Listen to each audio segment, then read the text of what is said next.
When I came into Beyma was doing a change in terms of management.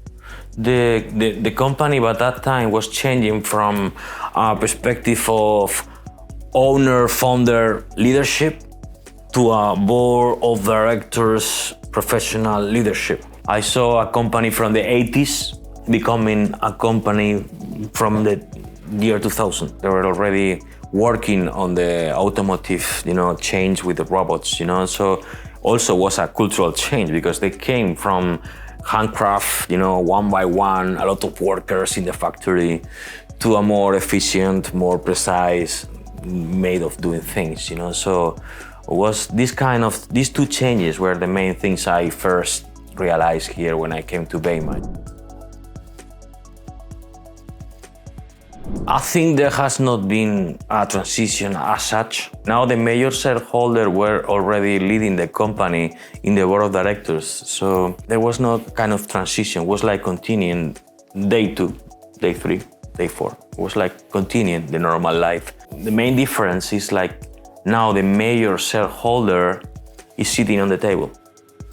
So if you have the majority of the shares in the table, you can take decisions faster. Anyway, this is not a company handled or lead it in a way like I am the owner and we're gonna do what I'm saying. It's a kind of more democratic way, in terms of strategic plans for 3-4 years, agreed with all the people in the board. So we try to stick in this kind of management, which was before and after the ownership change, So there was no that transition as such.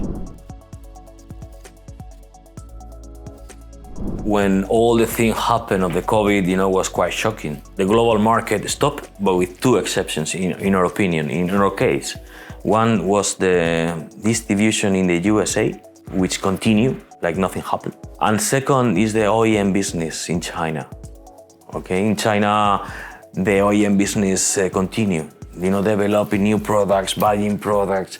So for us, the USA distribution and China OEM business was key. And also this China activity, I think, benefit many of the customers we have in Europe. These customers with some business in China also got the benefit.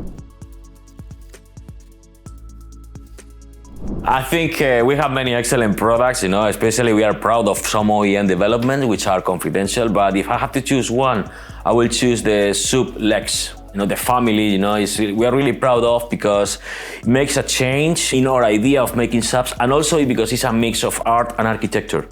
The basket is influenced by Gaudi architecture, so there was a kind of a multidisciplinary work between different departments of Beyma involved, from marketing, from engineering, from manufacturing, and well, we are really proud of this family of speakers. Maybe the best moment is when we launched the Lex subwoofers, because all this kind of creative atmosphere that was here, with many people involved, even Jose Masip at that time saying, okay, why we don't play in Frankfurt live music? Okay. So everybody went quite crazy and that was a good moment, We also organized a big party when we were 50 in the beach here in Valencia. We were together more than 200 people, with the families and everything.